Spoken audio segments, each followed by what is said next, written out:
Hey there, YouTubers. It's Kenny J back with another video. I noticed that a lot of YouTubers, they say that back with another video, but I guess it's a catchy phrase, so I didn't intend on taking it from anybody. It just flows so easily out of my mouth, so maybe I'll sit down sometime this weekend and try and come up with a different slogan or something. Just try and be different, I guess. But anyway, I made a video last Saturday, I want to say. I think it was Saturday. Yeah. And I uploaded it, and the name of the video is How I Deal with Fake Ass People. And in the video I had said that I'll make a video going into more detail about me as a person and how I am and things of that nature, and that's what I'm wanting to do today. I'm at school, and as I'm building my YouTube channel, it's very difficult to find time to record and make films and stuff like that. And I'm not saying that it's not easy or make any excuses for myself. I mean, I literally, my schedule is just back to back, non-stop. And then of course, like I said in one of my other videos, if not all of them, that I have my weekends off now due to my new position at my new job. So even when I'm off on the weekends, I'm still finding myself doing something, whether it's cleaning the house, doing laundry, doing the things that I haven't been able to do during the week when I'm running back and forth from school and work. So, and here at the school, I have a lot of geese on campus, and we have to be very careful because they do like the geese being here, and we will get charged a hefty amount of money if anything happens to them. So if you heard the horn from my car, that's what that was. But I figured I got some time now, and I'd go ahead and make a video of me, myself, and I, and give you guys a more, I guess you could say, accurate view as to who I am as a person and what my personality is like. I mean, I've posted a lot of videos, and I've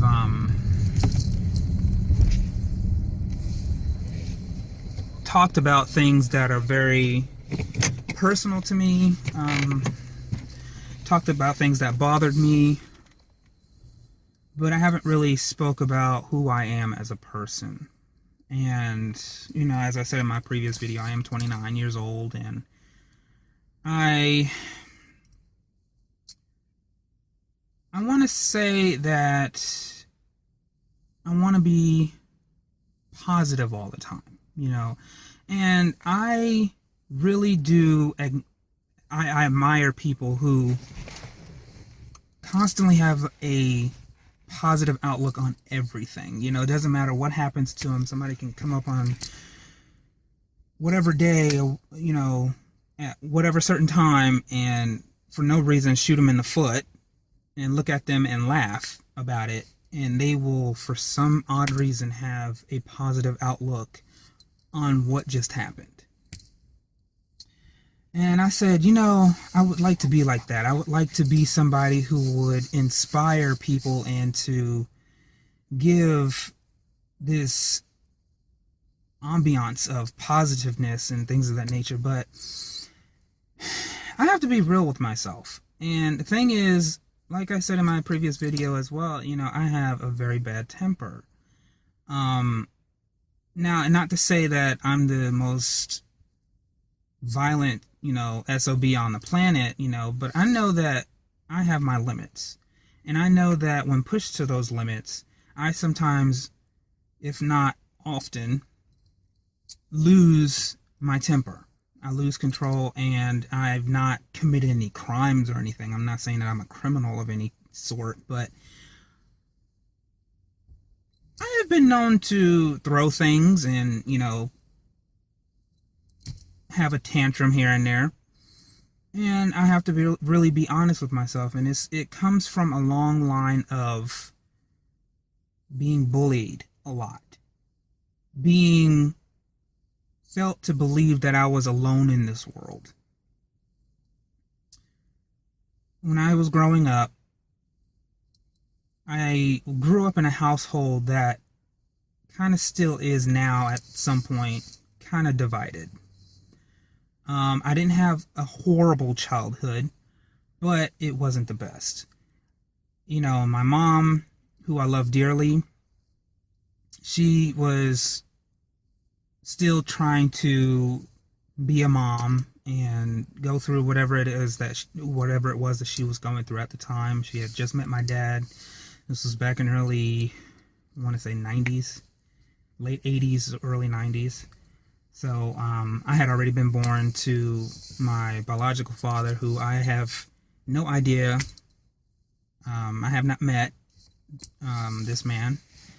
I would like to at some point, but right now I'm just trying to work on me. But back to what I was saying. I want to pretty much say that, like, my childhood was it was rough. Stepdad coming into the picture, but then, he was just my mom's boyfriend at the time, and then they get married. And in '93 my sister was born, so people was like, oh well, you didn't sound like it was too bad, you didn't have a rough childhood. Well, when you have a mom who doesn't really want to look at your suffering and what you're going through. My grandmother, I don't give her enough credit now, but she was my rock when I was a child. She would always come up to the school, and see, growing up in New Jersey, it was rough. New Jersey was not the place for kids to grow up, especially in grade school, what we call grade school. Now here they call it elementary and middle school. But I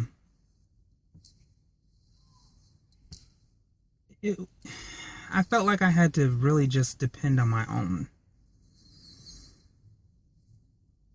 My grandmother, like I said, she would come up to the school and see about me, and try her best to protect me, but it wasn't enough from all the bullying that happened. And me growing up and being gay, now that, now I'm open and honest with myself about being gay and stuff like that, but when I was a child, I didn't know what it was. Being 5, 6, 7 years old and not being able to fully understand the feelings that you're having, and wondering what is going on with you. You develop a lot of inner demons that you don't really know how to cope with. You don't know how to deal with it. And so your first instinct is to lash out at people, because you're trying to tell them what is going on. You're trying to explain what you're feeling, but you can't.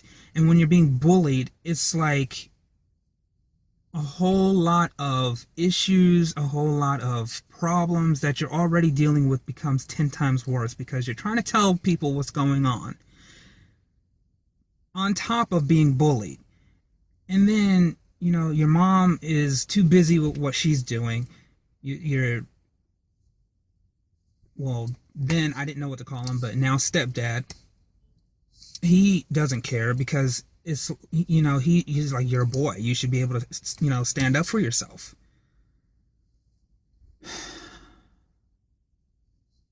It causes a lot of anger, a lot of distrust for people, a lot of, it's like you become so hardened to the world, and you close yourself into this shell that is impenetrable.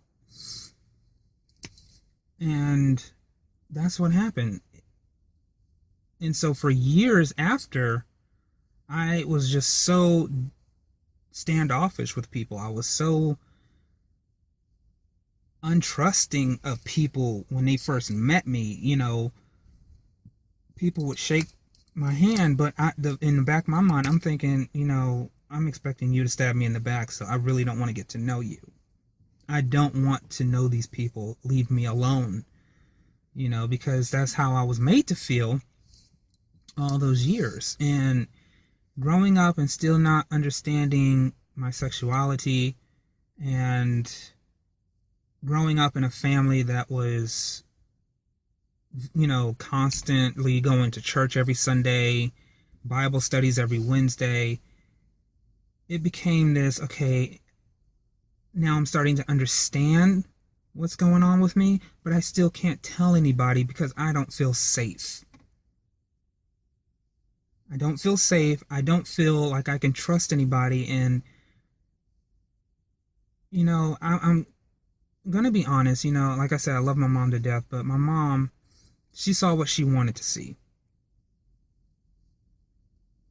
And the things that were the real hard truth, it couldn't happen. It couldn't happen to my mom. My mom was one of those people that, this is not my situation. This is not happening to me. It can't happen to me. I'm a Christian.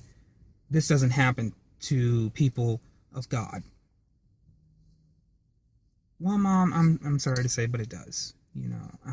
Fast forwarding to my adult life, it wasn't until my sister had my nephew at 19 to really open my mom's eyes up to make her realize that these things do happen. And I hate to really say it like this, but I kind of saw my sister's pregnancy as a way to open up about myself, because then my mom was able to be more open-minded. I'll explain more of that in my coming out story.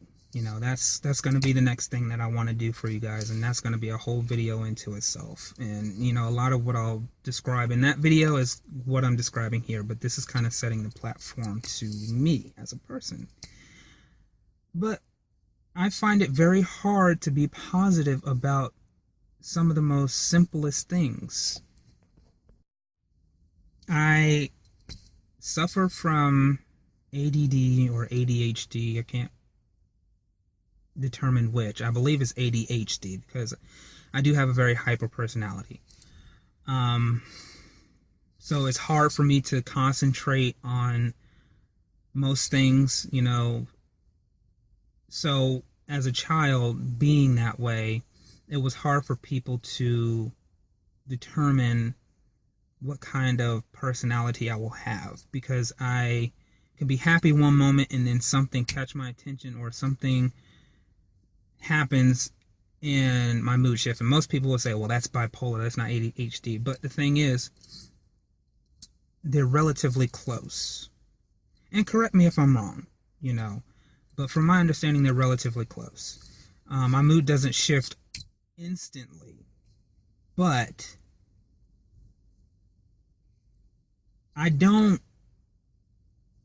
take into consideration everything that is happening. Or if somebody's talking to me and they say something, I go into reading in between the lines. So even though they don't say something derogatory, they're not saying something derogatory, but I'm taking it as derogatory because, one, the tone that they're using or the body language. So that's what's catching my attention, and it makes me, I have very high anxiety as well. So it makes my anxiety shoot through the roof, and then my temper starts to boil. And so a lot of people, when things happen, like this past incident, with my car and everything, or even just recently with the election, I don't know how to feel. And my go-to feeling, my go-to emotion is anger. And I know it's because of my childhood, and I know it's because of things I have not let go, and there's things that I have not forgiven people for. I have been through so much, and I will also make a video about that. It's something that's still really sensitive to me. And when I talk about it, or if I even think about it, it's hard to believe that I even went through it. And then that's where me and my mom are exactly alike, because I sometimes find it hard to believe that the things that have happened to me have happened.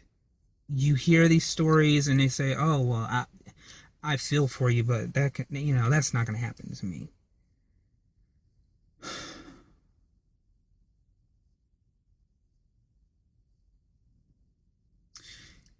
It's really hard to talk about things that we refuse to see.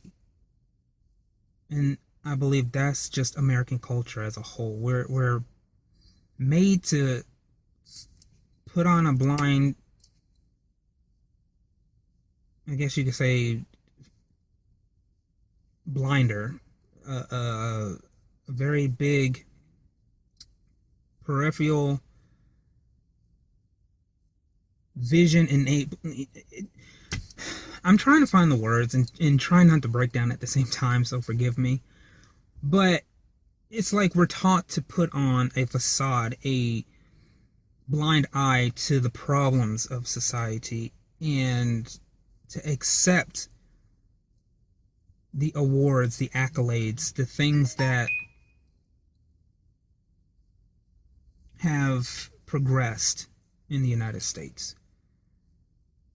And I feel like when we're doing good, everybody wants to talk about it. Everybody wants to be in on it and share in the glory and whatnot. But when things go wrong, when things go horribly wrong, and everybody needs to pull together, it's like a stigma. It's like, I don't want to be a part of that. It's not happening. People just don't want to see it. And I don't want to go political or anything, and I know that's how it's going to turn, but with these elections, and I have seen so many people reacting to, I mean, and there's negativity on both sides. The people that are rooting for Clinton and the people that are rooting for Trump. And me personally, I have not really chosen either, because they both have skeletons in their closet. They both have their secrets. Politicians are politicians. They will lie to get your vote, and then they will do whatever they can to make you believe that what they say is true. And, this is just a little side rant. I'm going to get back to, me as a person, but this is how I feel that American society is brought up to believe. What I went through, and to ignore the bad things and to ignore the problems and the issues, and only pay attention to the good and the things that can bring about flourishment. I don't know if I'm wording that correctly, but I'm at this point now where I'm really trying to be honest with myself, and it's hard. And I've had discussions with people. I've literally, like, almost had arguments with people who, back on the election, who will literally say, "Oh, well, you should just be, you should be happy that Trump is president because he's going to bring about change." And I've had people say, "Get over it. He's our president. There's nothing you can do about it." Yeah, you're right. There's nothing I can do about it. There's nothing I can say or do that will change the situation. There's nothing that can happen at this point that will turn the election around. But at the same time, be more mindful and sympathetic and empathetic to the people that are out there protesting and doing what they're doing, because as a child, I have went through some horrible, horrible incidences where most people will say, "Why haven't you," and I hate to say it like this, most people will say, "I'm surprised you're still alive." And to be quite frank, I am too.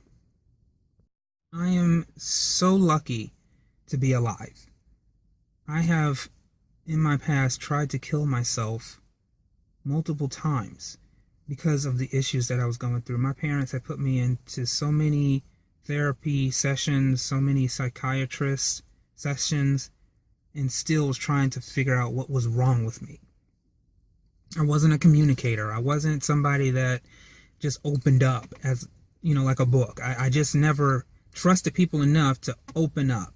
The first thing I would do is when I feel threatened, I clam up and I be quiet and I don't want to be bothered.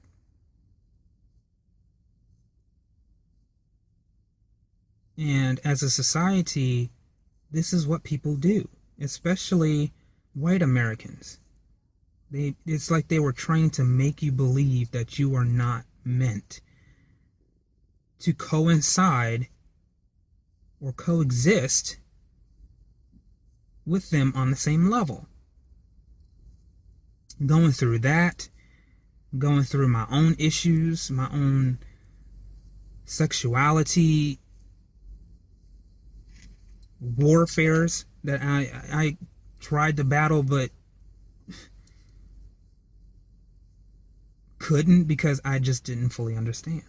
And this video it seems like it's all over the place, but like I said, I suffer from ADHD, so I can go from one subject to the next and have no clue as to how to connect the dots or whatever. But I'm hoping that you can kind of understand where I'm coming from.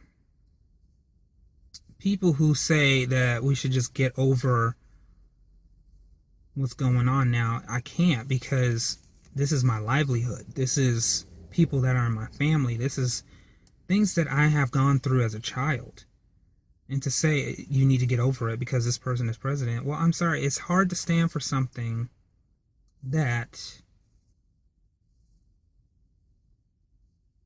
obviously somebody is trying to bring to an end. Not an end, well, yeah, an end. I can't be positive, and this is what I'm saying, like, it's hard for me to be positive about something that I so strongly believe in is basically being threatened. Most people say, well, Trump isn't this and Trump isn't that. Well, I look at his behavior. I look at how he has carried himself this entire election. I look at how he has said things about women, about the gay community, about all of the things that he has done and said ever since the 80s. I remember as a child hearing about him in the news and things of that nature. He was always on somebody's network and never in a positive light. And then for him to bring in Giuliani, Pence, Rubio, I think that's what his name, Rubio or something like that. Correct me if I'm wrong.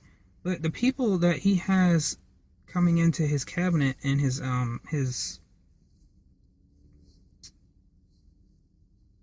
what do you call it? His administration scares the living shit out of me. Scares the shit out of everybody, almost, in this country. And if you support Trump, I don't see any difference from you and Trump and his administration that's coming in. I really don't. There is no difference. If you are okay with what somebody has done, how are you any different? You might as well say, I am Trump. But most people say, well, he's our president, turn the culture over. Like my mom, she will say, well, there's nothing we can do about it. All you gotta do is pray and be. I can't. I'm sorry. It's just not my personality. I cannot try and be positive. I've tried, but I'm sorry. When I have this deep gut feeling like something bad is going to happen. I know most people say, okay, well, you can't just say, well, this is going to happen, that's going to happen. And I'm not, but I don't have a good feeling about this. And I just cannot have my head in the clouds constantly and saying, oh, life is this and life is that. Yeah, life is unfair, but, I'm gonna make this work. I'm a human being, and the only thing that I can do is be me. And so, like I said, I'm still trying to be honest with myself, and I'm still pulling things together, and I still haven't gotten it together. I moved out of my parents' house at 26. Most people have been well moved out earlier than that. And I felt horrible because I'm like, here I am still living in my parents' house and I can't fend for myself. What am I doing wrong? But over time, I met some friends and stuff like that. Unfortunately, we're not friends any longer, but moved in with some friends that I thought were really there for me, and we were a really strong bunch. But I just know sometimes you just cannot put all your trust in people. And I'm not trying to sound all doomy and gloomy, but here's the light in this. And this is where I want to be an inspiration to people. I want to at least use my experiences in life to bring some positiveness. Even though I'm not a naturally positive person, trust your instincts.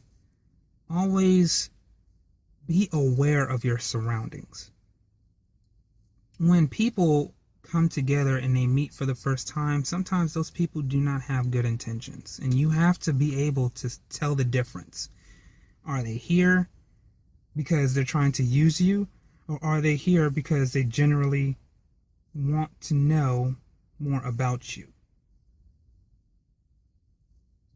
These are the questions that you have to ask yourself. Is this person really who they say they are, or is this a con artist? And I've been in situations where people will lie their ass off and say all kinds of things to make you believe them. But at the end of the day, where are they? I always was watching Tyler Perry's movies when I was a kid, growing up, when when Madea first became a character and a lot of his movies started becoming a big thing. But his plays were always the first thing to hit DVDs and stuff like that. I never really went to the plays themselves, but I've always watched them either online or, the DVDs. And one thing that I will always take to heart is what he said when you put people in the category of a tree. You have your roots, you have your branches, and then you have the leaves. And I'm going to just sum this up a little bit, because I do have to go, and I don't want to sit your ear off, or talk your ear off, but he said the leaves are the people that are over here one minute, and then they're over here the next minute, and they're like the wind, they're just back and forth, back and forth. You really don't want to trust these people, because when the seasons change, one good blow of the wind and they're gone. And then you have the branches, which are the people that you really have to look out for, the ones that you really have to assess and think to yourself, is this a person I want in my life? Because here's what they do. They will literally make you think that they are your best friend. They're your buddy. They will be there to the very end. But as soon as something happens, when you really need them the most, that's when they just break off and leave you high and dry. And those are the ones that you really kind of trust and you hope that are going to be there, and you really like this person, and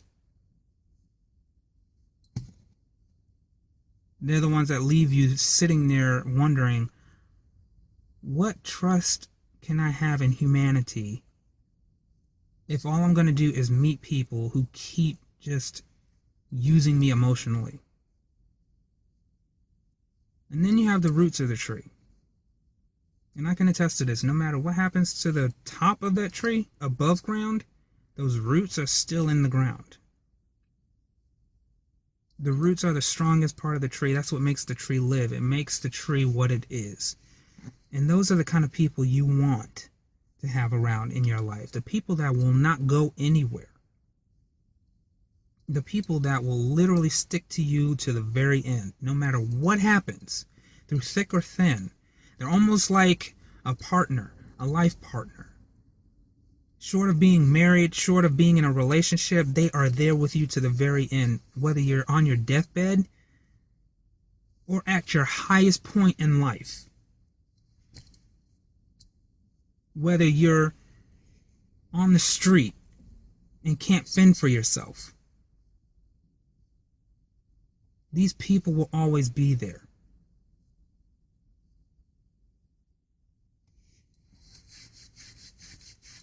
So that's kind of like what my inspirational would be to you, is to just really take into consideration the people that you have in your life.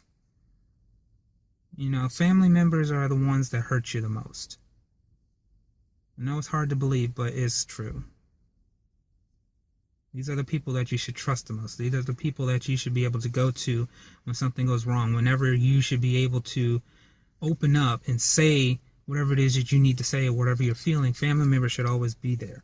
But sometimes it's not that way. And so with that, I'm going to end this video, and I hope that this kind of showed you a little synopsis of who I am as a person. And I want to continue to grow my YouTube channel. And I just don't want people thinking that, oh, he's a phony. He's just wanting to be one of those positive people that are on there and always want to make light of everything. And he's just doing this for fame and fortune. No. This is my life. This is me. I'm not always going to be positive. I'm going to have horrible days. I'm going to have good days. I'm going to have great days. And the days that I am going to be happy about it. And the days that I'm not, I may seem like Downer Debbie, but it's me. And so, if you like this video, you know, give it a thumbs up, I mean. And always do subscribe. I always look forward to that. And I will see you guys on the next video. And you take care. And always be yourself. No matter what. No matter what anybody says, no matter what anybody does. Always stay close to who you are.